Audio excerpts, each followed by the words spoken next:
Hi, நான் doctor ஜென்சியா, டென்டிஸ்டாக இருக்கேன் பொள்ளாச்சியில். ஸோ ரொம்ப நாளாக வெயிட் லாஸ் ரெடியூஸ் பண்ணலாம் அப்படிங்கிற ஒரு தாட் வந்தபோதுலேருந்தே நிறையா ரெசிபீஸ் நான் இன்ஸ்டாவில் பார்த்துருக்கேன், அப்புறம் நிறைய ஆப்ஸில் பார்த்துருக்கேன். அதுக்கப்புறம் கூகுளில் நிறையா எப்படிலாம் வெயிட் லாஸ் பண்ணலாம் அப்படிங்கும்போது இந்த ஃபுட்டு கொஞ்சம் நல்லாயிருக்கும். நமக்கே பேசிக்காக தெரியும் இல்லை, கொஞ்சம் ப்ரோட்டீன் இன்டேக்கு, வெஜ்ஜீஸ் இருக்கணும், எக்ஸசைஸ் இருக்கணும், இதெல்லாம் இருக்கும். ஆனால் ப்ராப்பர் கோலிங்காக தெரியாது. பட் என்னதான் கொஞ்சம் நியூட்ரிஷனிஸ்ட் நாலேஜ் இருந்தாலும் எனக்கு ப்ராப்பராக தெரியாது இல்லை. ஸோ நான் இன்ஸ்டாகிராம் ஃபாலோ பண்ணிட்டு இருக்கும்போது தான் ஒரு நாள் இந்த பேஜ் ஸ்கல்ப் யுவர் பாடி, அந்த தார்னிங் அவங்களோட பேஜ் பார்த்தேன். ஸோ அவங்கக்கிட்ட எந்த சப்ளிமெண்ட்ஸ் கிடையாது, கிராஷ் டயட்ஸ் கிடையாது. பட் நல்ல ஃபுட்டு தான். அவங்க பேஜில் நிறைய பார்க்கலாம், ஃபுட் சாம்பிள்ஸ்னு போட்டிருப்பாங்க. அதில் நிறைய பார்த்தா நம்ம யூஸ்வலாக சாப்பிட்ற ஒயிட் ரைஸ், ரொட்டி எல்லாமே இருந்துச்சு. ஸோ பேசிக்காக நமக்கு எல்லாத்துக்குமே தெரியும், டயட்டில் இருக்கோம் அப்படின்னாவே ஃபுல்லாக ஒயிட் ஐட்டம்ஸ் அவாய்ட் பண்ணணும்.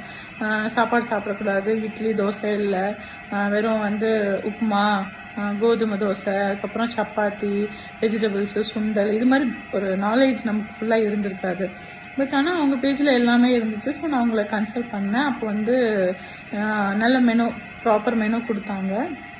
அந்த மெனு நமக்கு சாப்பிடும்போது நமக்கு வேறு ஃபுட் மேலே ஒரு கிரேவிங்ஸ் வர்றதில்லை. முன்னாடி நான் ஃபாலோ பண்ணனாலுமே ஒரு 5-6 டேஸ் ஃபாலோ பண்ணுவேன். அதுக்கப்புறம் ஒரு சாப்பாடு மேலே ஒரு கிரேவிங்ஸ் வந்துடும்.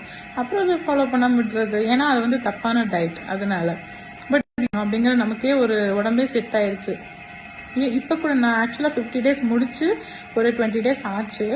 ஸோ டோட்டலாக இந்த 70 டேஸ்க்கு அப்புறம் கூட நான் லாஸ் பண்ண வெயிட் எனக்கு பவுன்ஸ் பேக் ஆகலை. இல்லை, மெயினாக எனக்கு அதே ரொட்டீன் ஆயிடுச்சு. திருப்பி நம்ம அந்த லிக்விட் டயட் எனக்கு பிடிக்கலன்னு சொல்கிறத இப்பவுமே நான் அதை ஃபாலோ பண்ணுறேன். மேபி அந்த வெயிட்டை கண்டினியூ பண்ணணும் அப்படிங்கிறது ஒரு ரீசனாக இருந்தாலும் அது பழகிடுச்சு. ஆக்சுவலாக பெரிய கஷ்டம் தெரியல. ஏன்னா ஒவ்வொரு டயட்டில் நமக்கு கொஞ்சம் கஷ்டமாக இருக்கும். எப்படா முடியும்னு சொல்லிட்டு இவ்வளோ கேஜி லாஸ் ஆயிடுச்சா பரவாயில்லன்னு சொல்லிட்டு அது ஒரு மேக்ஸிமம் 3-4 மந்த்ஸில் அது ரீகெயின் ஆயிரும். அந்த மாதிரி இருக்கேன். நான் அந்த மாதிரிலாம் ஃபாலோ பண்ணியிருக்கேன்.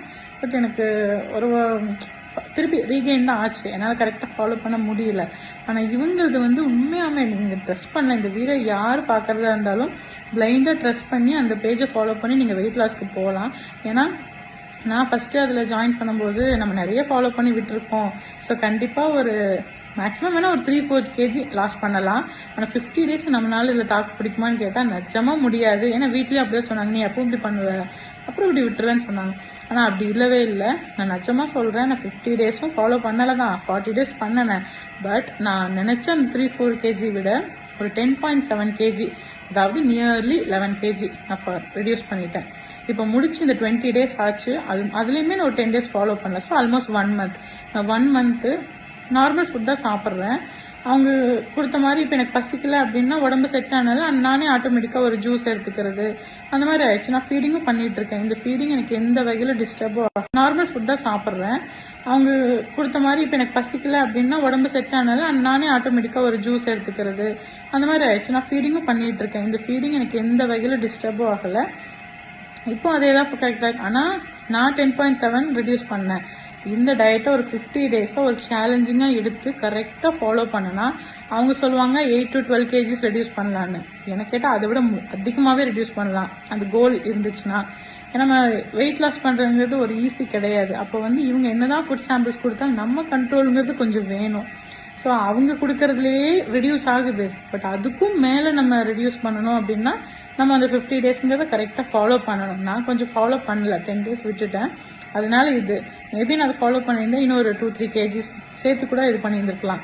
ஆனால் இதில் என்ன ஒரு பியூட்டின்னா, நான் இப்போ வரைக்கும் அந்த டயட்லாம் முடிச்சு 1 மாதம் ஆச்சு. அப்பப்போ எடுத்துப்பேன். ஆனால் சுகர் ஃபுட்ஸ் நான் எடுக்கிறது இல்லை, ஆயில் ஃபுட்ஸ் எனக்கு அது அப்படியே பழக்கமாயிடுச்சு. ஆயில் ஃபுட்ஸ் எடுக்கிறது இல்லை, ஃப்ரை ஐட்டம்ஸ் சாப்பிட்றது இல்லை. அப்படியே தோணுச்சுனாலும் ஒரு 2 பீஸ், அதுக்கு மேலே போதும் அப்படின்னு ஆயிடுது.